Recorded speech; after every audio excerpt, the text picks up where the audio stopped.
तो स्टूडेंट्स आज हम पढ़ने जा रहे हैं कोलिनर्जिक ड्रग्स को कि कोलिनर्जिक ड्रग्स कौन सी होती है। My friends, there are four types of the drugs which are in autonomic nervous system. कौन कौन से? Cholinergic drugs, anti cholinergic drugs, number two adrenergic drugs and the anti adrenergic drugs.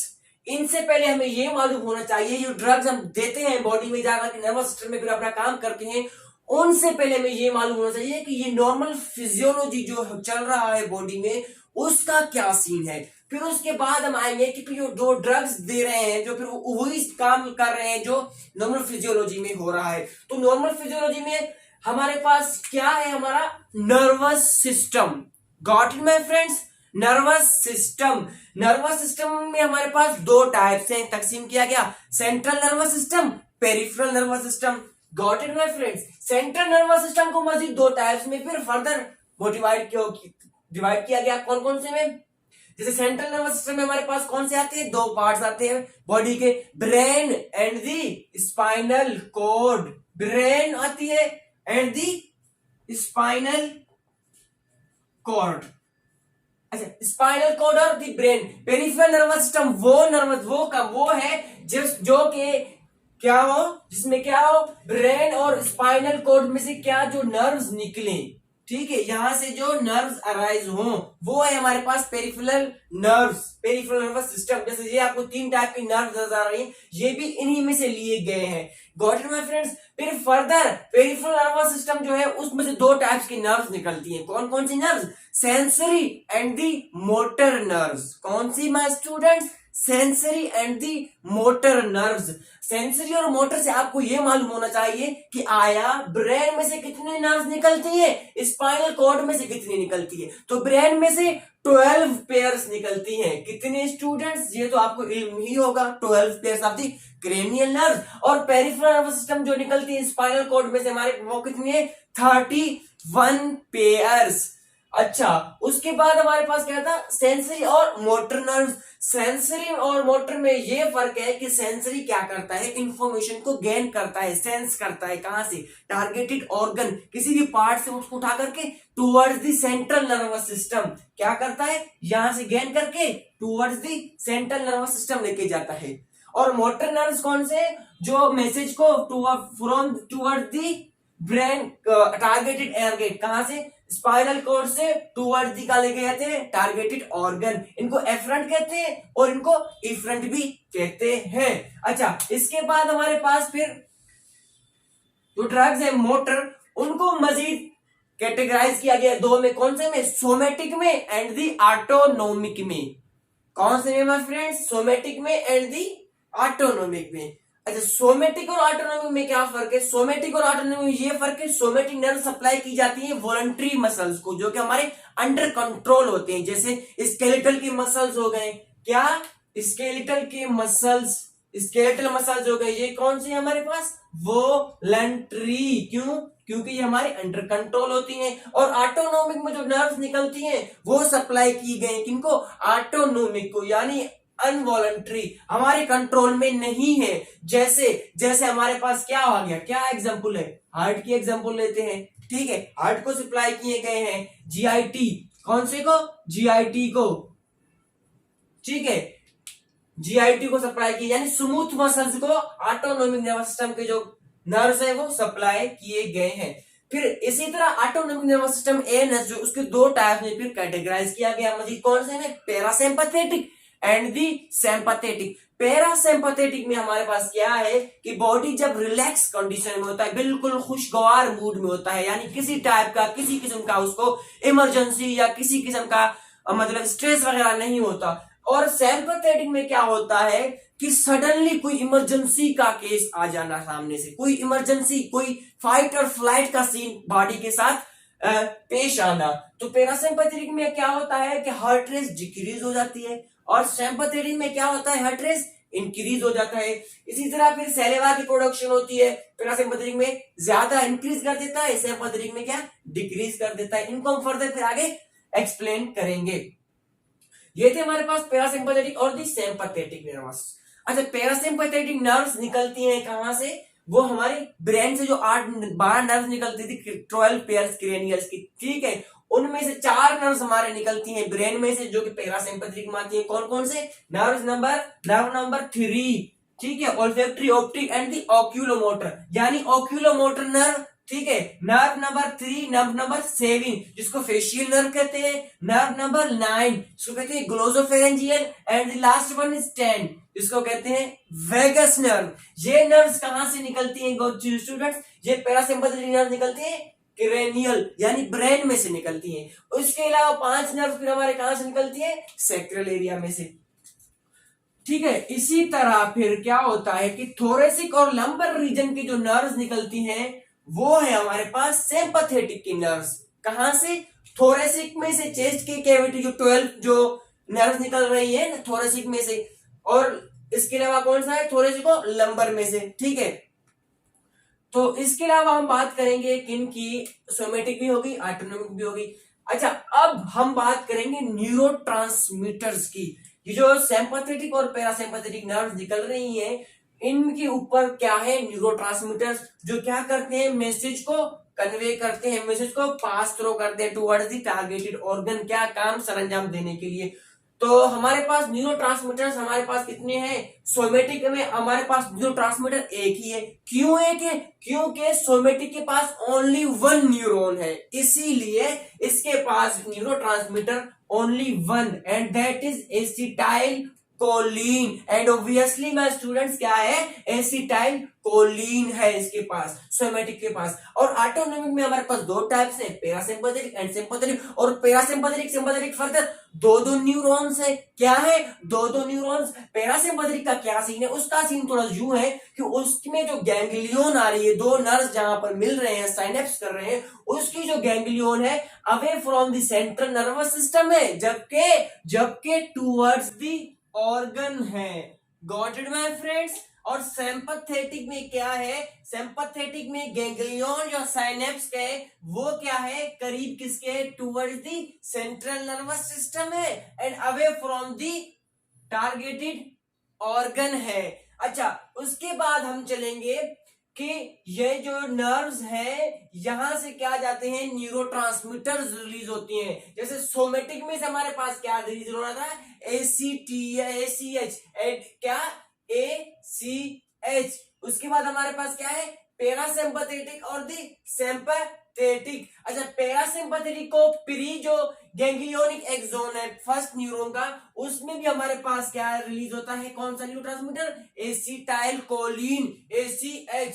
और जबकि post जो गैंग्लियोनिक फाइबर है इसको संभाल करते हैं टुवर्ड्स द ऑर्गन है, उसमें भी हमारे पास रिलीज होता है एसिटाइल कोलिन न्यूरोट्रांसमीटर। और सिंपैथेटिक की अगर बात की जाए तो सिंपैथेटिक में जो प्री जो गैंग्लियोनिक जो एक्सोन है न्यूरॉन का फर्स्ट का, उसमें भी हमारे पास एसिटाइल कोलिन रिलीज होता है, जबकि पोस्ट जो एक्सोन है उसमें हमारे पास रिलीज होता है, क्या चीज रिलीज होता है?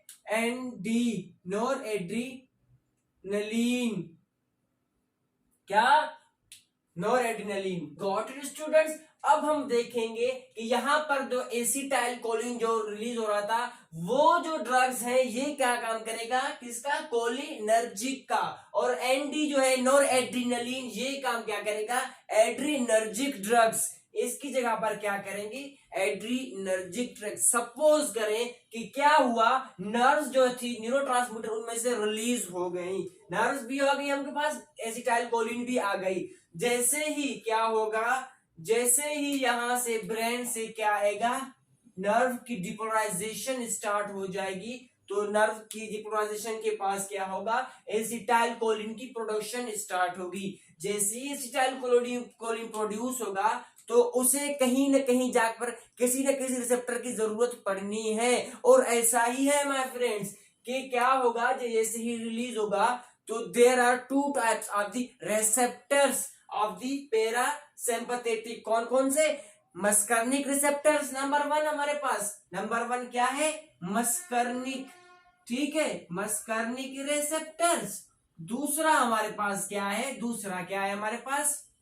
निकोटिनिक रिसेप्टर्स, ठीक है। मस्कर्निक रिसेप्टर जो है ये हमारे पास 5 टाइप्स की है, M1, M2, M3 and M4, M5। ठीक है। M1 हमारे पास किसमें होता है, सेंट्रल नर्वस सिस्टम और मेमोरी के पास मौजूद होता है। M2 होता है हार्ट रेट के पास। M3 होता है हमारे स्मूथ मसल्स में। M4 होता है पेनक्रियाज में। ठीक है। M3, M2 and M1 are the most important. Nicotine के हमारे पास दो टाइप्स हैं, कौन कौन से, NM and the N receptors. Got it my friends. जैसे ही यहां से एसिटाइल कोलिन रिलीज होगा तो हार्ट के पास क्या है, हार्ट के पास क्या है, M2 रिसेप्टर्स है। यहां पर क्या है, M2 रिसेप्टर्स। तो ये क्या करेगा, इसके साथ जाकर के क्या करेगा, बाइंड। जैसे ही एसिटाइल कोलिन बाइंड करेगा हार्ट के साथ तो हार्ट की रिडक्ट क्या करेगा, रिदम को, रेट को क्या करेगा, फोर्स को और कम करेगा। इन चीजों को क्या करेगा, कम करेगा। ठीक है। तो उसके बाद अगर हम नर्वस सिस्टम की बात करें तो उसमें हमारे पास सेंट्रल नर्वस सिस्टम और मेमोरी में हमारे पास M1 रिसेप्टर होता है। स्मूथ मसल्स में हमारे पास M3 रिसेप्टर मौजूद होता है। फिर फर्दर ड्रग्स के ऊपर जब आएंगे तो उनको क्लियर करेंगे खुद सही तरीके से। अच्छा, ये थे हमारे पास रिसेप्टर्स। ठीक है, रिसेप्टर्स भी हो गए। Got it my friends. इसके अलावा न्यूरोट्रांसमीटर्स भी हो गई। और न्यूरोट्रांसमीटर्स रिलीज होने के बाद क्या करती हैं, ये जाकर के अपना बॉडी में काम सरंजाम देती हैं, जिसका काम क्या है, पैरासिम्पैथेटिक में अगर जो न्यूरोट्रांसमीटर्स रिलीज हो रही है एसिटाइलकोलिन, वो क्या काम करेगा, पैरासिम्पैथेटिक में कॉन्ट्रेक्शन कराएगी, जो रिलैक्स में काम करेगी, जिसमें कॉन्ट्रेक्शन होगी, पीपल की कॉन्ट्रेक्शन करवाएगी। ठीक है। सेलेवा की प्रोडक्शन को क्या करेगा, इंक्रीज करेगा। और रिड्यूस हार्ट रेट। ठीक है। जैसे मैंने आपको यहाँ से डिपोलराइजेशन नर्व की आई और एसिटाइलकोलिन होने के बाद M2 के साथ आकर के बाइंड किया, उसके बाद क्या हुआ, हार्ट रेट रिड्यूस हो गया। Contraction of the bronchi, bronchi में कॉन्ट्रेक्शन करवाएगी, यानी अस्थमा खास करवाएगा। अगर अस्थमा का कोई पेशेंट होगा तो उसके लिए नुकसानदेह, खतरनाक साबित होता है। स्टिमुलेट दी GIT, GIT की जो फंक्शंस होते हैं, पेरिस्टाल्सिस की मूवमेंट के या स्फिंक्टर को रिलैक्स करता है। इसी तरह कॉन्ट्रैक्ट दी यूरिनरी ब्लैडर। ठीक है। उसके अलावा सिंपैथेटिक में हमारे पास क्या क्या करेगा, इमरजेंसी में क्या करेगा, डायलेट दी प्यूपिल, क्योंकि यहाँ पर प्यूपिल की कॉन्स्ट्रिक्शन हो रही थी। सेलुलर प्रोडक्शन सिंपैथेटिक में इंक्रीज हो रहा था, पैरासिम्पैथेटिक में सिंपैथेटिक क्या होगा, डिक्रीज होगा। हार्ट रेट यहाँ पर रिड्यूस हो रहा था, वहां पर राइज हो जाएगा हार्ट रेट। डायलेट दी ब्रोंकाई, क्योंकि इधर ब्रोंकाई कंस्ट्रक्शन हो रही थी। इनहिबिट दी GIT। ठीक है। इसी तरह relax of the urinary bladder. तो ये थे हमारे पास इनके फंक्शंस। जब ये रिलीज हो रही थी तो ये काम जाकर के अपना सरंजाम दे रही थी। तो माय स्टूडेंट्स, ये जो था दरअसल ये था हमारा नॉर्मल फिजियोलॉजी के कैसे नर्व की डिपोलराइजेशन आ रही थी और किस तरह से पैरासिम्पैथेटिक नर्व में से जो नर्व सिंपैथेटिक नर्व में से क्या नर्व में से क्या न्यूरोट्रांसमीटर रिलीज हो रही थी और उनके बाद अपना किस तरह से रिसेप्टर के साथ मस्कर्निक और निकोटिनिक के साथ जाकर के बाइंड करके अपना काम सरंजाम दे रही थी। अब हम देखेंगे कि ये जो एसिटाइल कोलिन जो है ये दरअसल बनता क्यों है, कैसे और कहां से बनता है। माय फ्रेंड्स, अब हम क्या करेंगे, अब हम करेंगे ये छोटा सा जो पोर्शन नजर आ रहा होगा आपको, ठीक है, पोस्ट जो एक्सोन है किसका, फर्स्ट पैरासिम्पैथेटिक का, इसको हम लेते हैं और इसको यहां पर रख करके क्या करेंगे, खुलकर बयान करेंगे कि ये सीन दरअसल होता कैसे है। मैं स्टूडेंट, दरअसल होता कुछ यूं है कि यहां पर कोलिन मौजूद होता है। ठीक है, क्या होता है, कोलिन मौजूद होता है। और जैसे ही कोलिन मौजूद होता है तो ये जो आपको एक्सोप्लाज्म नजर आ रही होगी, ये जो एक्सोन है, ठीक है, ये एक्सोन की एक्सोप्लाज्म नजर आ रही होगी आपको। फिर इसके ऊपर सोडियम कोलिन ट्रांसपोर्टर्स मौजूद होते हैं। क्या चीज, ये जो नजर आ रही होगी आपको, sodium choline, got it my friends, transporter. ये क्या करता है, कोलिन को अंदर पास करता है एक्सोप्लाज्म में। जैसे ही कोलिन एक्सोप्लाज्म में एंट्री मारता है तो वहां पर मौजूद होता है एक एसीटेट ग्रुप। तो एसीटेट और कोलिन मिल जाते हैं आपस में, यूं कंबाइन होते हैं, फिर क्या बनता है, एसिटाइल कोलिन। ठीक है, फिर एसिटाइल कोलिन क्या होगा कि वेजिकल्स की तरफ, वेजिकल्स होते हैं यहाँ पर, अंदर आपको नजर आ रहा होगा रेड कलर का, यहाँ पर वेजिकल्स को पास कराते हैं साइनेप्टिक वेजिकल्स में। फिर ये क्या होता है, साइनेप्टिकल वेजिकल में पड़ा रहता है, मौजूद होता है। जैसे ही यहाँ से नर्व्स की डिपोलराइजेशन ब्रेन से आती है इस तरफ, इस पार्ट के पास, तो इसको कर देता है स्टिमुलेट। जैसे ही ये स्टिमुलेट होता है तो ये रिलीज कर देता है एसिटाइलकोलिन को टुवर्ड्स दी टारगेटेड ऑर्गन। ये ग्रीन कलर का जो नजर आ रहा होगा ना, ये हमारे पास टारगेटेड ऑर्गन है, यानी हम इसको स्मूथ मसल भी आसानी कह सकते हैं कि ये जो पोर्शन है या तो जीआईटी का है या तो हार्ट का कोई पोर्शन है। जैसे ही एसिटाइलकोलिन रिलीज होगा तो वो क्या करेगा, पहली फुर्सत में तो किसी न किसी रिसेप्टर के साथ जाकर के करेगा बाइंड। किसके साथ? या तो मस्कर्निक के साथ बाइंड करेगा आया, या तो फिर किसके साथ, निकोटिनिक के साथ करेगा bind. Got it my friends.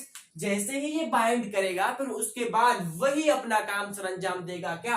Heart की अगर कॉन्ट्रैक्शन करवानी है तो हार्ट की कॉन्ट्रैक्शन करवाएगा, सेलेवा की अगर प्रोडक्शन करवानी है तो सेलुला की प्रोडक्शन करवाएगा, रिड्यूस दी हार्ट रेट करेगा, ठीक है, स्टिमुलेट करेगा जीआईटी को, यूरिक ब्लड को कंट्रैक्शन करवाएगी। उसके बाद क्या होता है, दरअसल जैसे ही ये रिलीज होकर निकल आता है तो उसकी टाइम पीरियड कम होती है। वो क्यों? वो यूं कि यहां पर एक और एंजाइम पड़ा होता है जिसको कहते हैं एसिटाइल कोलिन एंजाइम। क्या? एसिटाइलकोलिन ईस्ट्रेस, सॉरी, एसिटाइलकोलिन ईस्ट्रेस क्या करता है? एसिटाइलकोलिन ईस्ट्रेस इस एसिटाइलकोलिन को ब्रेक कर देता है, तोड़ देता है इसको दो पार्ट्स में। कौन कौन से पार्ट्स में? पहला पार्ट था हमारा कोलिन, जिससे बनकर के मिलकर के बन रहा था एसिटाइल। दूसरा क्या था? एसीटेट। इसको फिर ब्रेक डाउन करता है किसमें? एसीटेट में, दूसरा कोलिन में। फिर क्या होता है, हाइड्रोलाइसिस की वजह से ये जो एसीटेट होता है ना, एसीटेट, फिर ये इस जगह पर एक जोन के अंदर क्या हो जाता है, डिफ्यूज हो जाता है, लेकिन कोलिन वहां पर मौजूद होता है। फिर क्या होता है, फिर वही सीन होता है, सोडियम कोलिन ट्रांसपोर्टर उसी कोलिन को उठा करके भेज देता है कहां पर, एक्सोप्लाज्म के अंदर। फिर वही सीन साइकिल, क्या? कोलिन एसिडेट के साथ मिलता है, एसिटाइल कोलिन, फिर वहां जाकर एसी वेसिकल्स में सेगमेंट हो जाता है, जमा हो जाता है सेरेप्टिक में। फिर जैसे ही वहां से डीपोलराइजेशन नर्व की आती है फिर ये इसको रिलीज कर देता है। जैसे ही ये रिलीज होता है एसिटाइल कोलिन जाकर के बाइंड कर देता है अपने रिसेप्टर के साथ। जैसे ही रिसेप्टर के साथ बाइंड करता है, ऑब्वियसली क्या काम है इसका? वही हार्ट रेट को रिड्यूस करना, प्यूपिल की कॉन्ट्रैक्शन करवाना, यूरिनरी ब्लड की कॉन्ट्रैक्शन करवाना, जीआईटी की कॉन्ट्रैक्शन करवाना। ये था dear students, my friends, normal physiology. अब हम अपने फार्माकोलॉजी की तरफ आएंगे कि दरअसल इसकी फार्माकोलॉजी कैसे है। मैं स्टूडेंट्स, फार्माकोलॉजी जो है ये भी वही काम करती है जो ये काम हो रहा था नॉर्मल फिजियोलॉजी में। कौन? ये जो एसिटाइल कोलिन जो फंक्शन काम कर रहा था, ये भी वही चीज करेगी, लेकिन दो टाइप्स के ड्रग्स है, फिर उनमें से एक ड्रग वही काम करेगी, दूसरा क्या करेगा, इसको क्या करेगा, इनहिबिट करेगा, जिसकी वजह से उसकी साइक्लिक और टाइम पीरियड जो है वो बढ़ जाएगा। तो ड्रग्स जो हमारे पास, कोलिनर्जिक ड्रग्स जो है ऑटोनॉमिक नर्वस सिस्टम के, वो है हमारे पास दो टाइप्स के ड्रग्स। कौन कौन से हैं? कोलिन एगोनिस्ट, ठीक है, कोलिनर्जिक एगोनिस्ट। नंबर 2 एंटीकोलिन ईस्ट्रेसेस। इनको डायरेक्ट और इनडायरेक्ट भी कहते हैं। Direct drugs, indirect drugs. Direct और इनडायरेक्ट क्यों कहते हैं? वो इसलिए कहते हैं कि जैसे ही क्या होता है, यहां से एसिटाइलकोलिन रिलीज होती है, फिर वो जाता है अपने टारगेटेड ऑर्गन के पास जहां पर निकोटिनिक और दी मस्कर्निक रिसेप्टर मौजूद होते हैं। ये जाकर के ड्रग क्या करता है, इनके साथ बाइंड होके काम करता है। और इनडायरेक्ट ड्रग्स क्या करते हैं, यहां पर दूसरा जो कोलिन स्ट्रेस जो मौजूद होता है, एसिटाइलकोलिन स्ट्रेस, उनको जाकर के कर देते हैं बाइंड, उनको क्या करते हैं, ब्लॉक करते हैं, इनहिबिट करते हैं, जिसकी वजह से इसकी टाइम पीरियड इंक्रीज हो जाती है, बढ़ जाती है। इसलिए इनको डायरेक्ट और इनडायरेक्ट भी कहते हैं।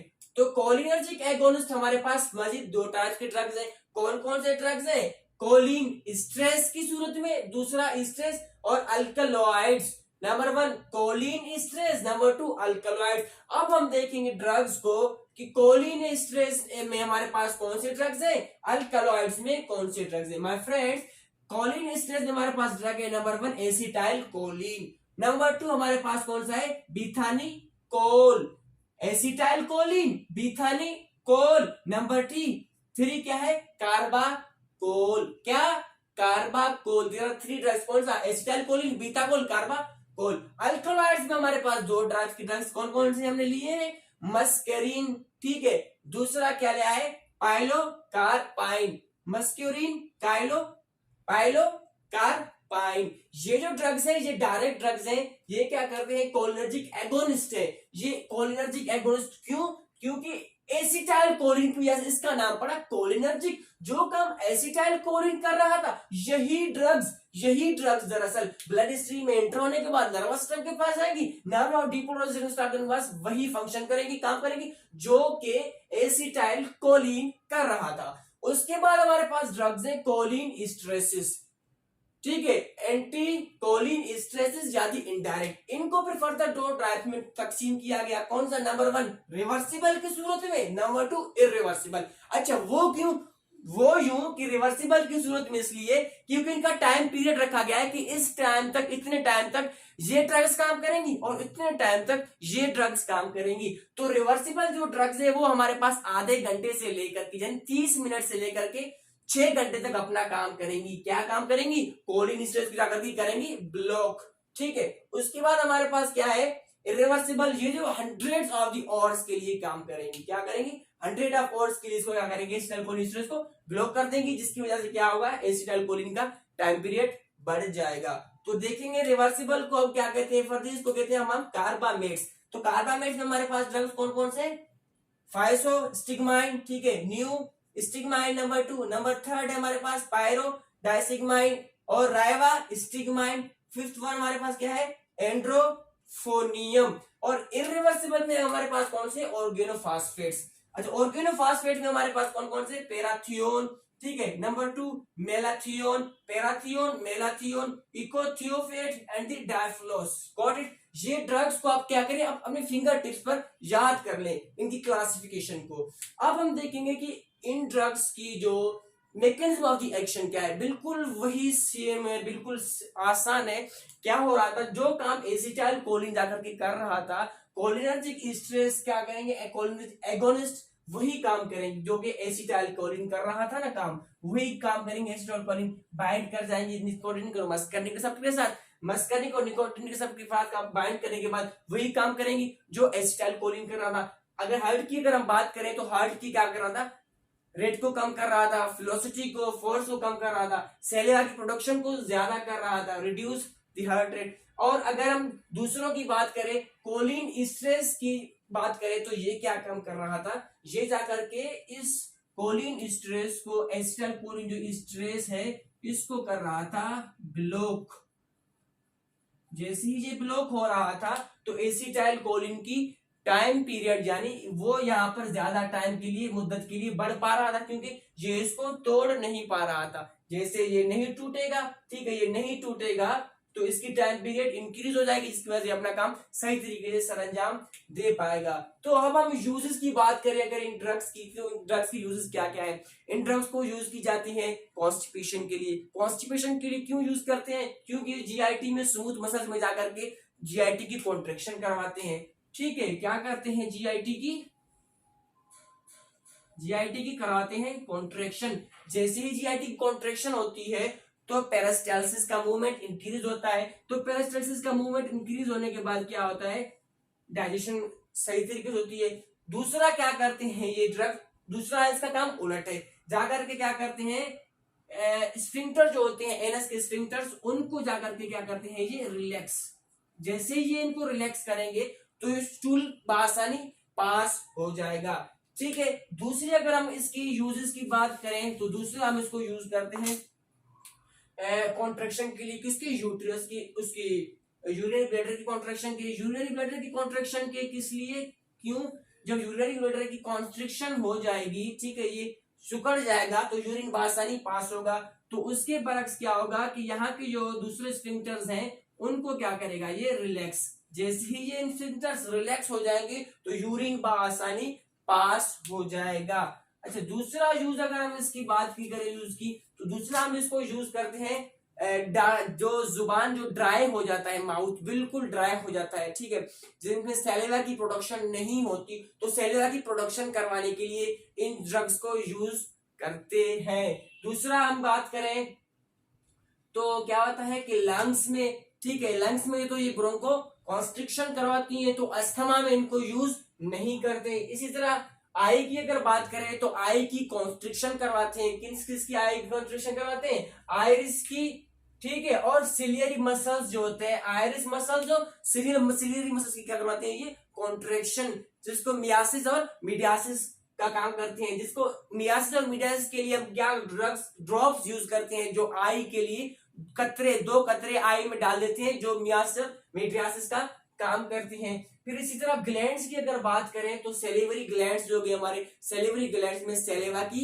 प्रोडक्शन को इंक्रीज करते हैं और हार्ट रेट को क्या करते हैं? ये डिक्रीज करते हैं। ये थे हमारे पास इनके यूजेस। ठीक है माय फ्रेंड्स, और अगर कंट्रा इंडिकेशन की बात करें तो हम इनको कहाँ कहाँ यूज नहीं करना चाहिए? ये अस्थमा में हमें यूज हरगिज नहीं करने चाहिए। किस में यूज नहीं करने चाहिए? अस्थमा में हमें ये ड्रग्स यूज नहीं करने चाहिए। ये थे हमारे पास कुछ एग्जांपल यूजेस की, और क्या थी हमारे पास कंट्रा इंडिकेशन, आप हमें ये यूज नहीं करनी। उम्मीद है कि स्टूडेंट्स लेक्चर आपको बेहतरीन वाला समझ में आ गया होगा। नॉर्मल फिजियोलॉजी से लेकर के ये जो पूरा स्ट्रक्चर खूबसूरत सा आपको नजर आ रहा होगा, ये भी, और साथ में ड्रग्स। स्टूडेंट ड्रग्स तो आपको फिंगर टिप्स पर ये याद करने होंगे। 2 टाइप के ड्रग्स हैं, कौन कौन से? कॉलिन एगोनिस्ट की, कोलिनर्जिक एगोनिस्ट को डायरेक्ट भी कहते हैं। दूसरा है एंटी कोलिन स्ट्रेसेस, जो कोलिन स्ट्रेस को क्या कर रहे थे? उसको क्या कर रहे थे? उसको ब्लॉक कर रहे थे, जिसकी वजह से एसिटाइल कोलिन की ब्रेकडाउन नहीं हो रही थी, जिन पार्ट से वो मिल करके बना था। सो स्टूडेंट्स, अगर लेक्चर आपको समझ में आ गया हो तो काइंडली मिस्टर सनाला लेक्चर्स को सब्सक्राइब करना ना भूलिए, लाइक एंड शेयर भी जरूर कीजिए। Got it my friends. अगला जो लेक्चर होगा वो होगा हमारा एंटी कोलिनर्जिक ड्रग्स। मैंने बताया था ना, cholinergic drugs, anti cholinergic drugs, adrenergic and anti adrenergic. Cholinergics हो गया खत्म, अब हम स्टार्ट करेंगे दूसरा जो टॉपिक हमारा आएगा, वो आएगा हमारा एंटी कोलिनर्जिक ड्रग्स का। Got it my friends.